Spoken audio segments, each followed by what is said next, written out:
আজকে আমি কথা বলবো এমএসএমই কি, এমএসএমই কি, এর কিছু কিছু প্রবলেম আর কিভাবে আমাদের ইকোনমিকে হেল্প করে। তো এমএসএমই কি? এমএসএমইর ফুল ফর্ম হচ্ছে micro small and medium enterprises.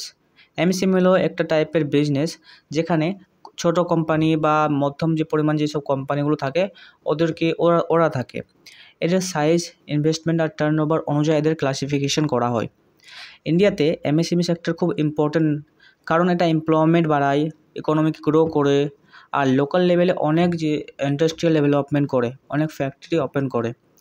তো গভর্নমেন্টের অনুযায়ী নতুন যে ডেফিনেশন এসেছিলো ওর অনুযায়ী মাইক্রো এন্টারপ্রাইজ এর মধ্যে ইনভেস্টমেন্ট 2.5 কোটি পর্যন্ত, আর টার্নওভার থাকে এদের 10 কোটি পর্যন্ত।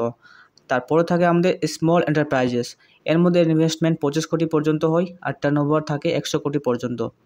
তারপরে তৃতীয় হচ্ছে আমাদের মিডিয়াম এন্টারপ্রাইজেস, এর মধ্যে ইনভেস্টমেন্ট 125 কোটি পর্যন্ত হয় আর টার্নওভার থাকে 500 কোটি পর্যন্ত। এবার আমরা বলি কথা এমএসএমই ইম্পর্টেন্ট কেন। তো ইন্ডিয়াতে 63.4 মিলিয়ন এমএসএমই আছে, আর যা জিডিপির 30% ইকোনমিতে কন্ট্রিবিউশন করে। 120 মিলিয়ন লোক এখানে কাজ করে।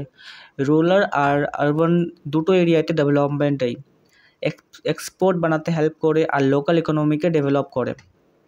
কমন কিছু কোয়েশ্চেন যেটা এমএসএমইর ব্যাপারে আছে সেটা হচ্ছে কীভাবে স্টার্ট করব। প্রথমে রেজিস্ট্রেশন করতে হবে গভর্নমেন্ট পোর্টাল থেকে, তারপর বিজনেসের প্ল্যান রেডি করো, ফাইন্যান্সিয়াল মার্কেট নিয়ে রিসার্চ করো। এবার হচ্ছে লোন পাওয়া কেন টাফ।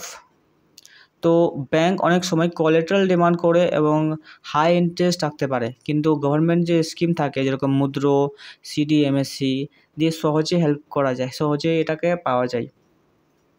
এমএসএমইতে কোন কোন প্রবলেম ফেস করতে হয়?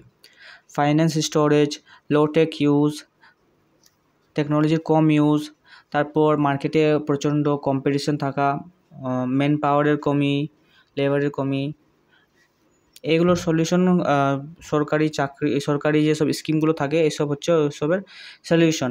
স্কিল ডেভেলপমেন্ট, ডিজিটাল মার্কেটিং হচ্ছে এসবের সলিউশন।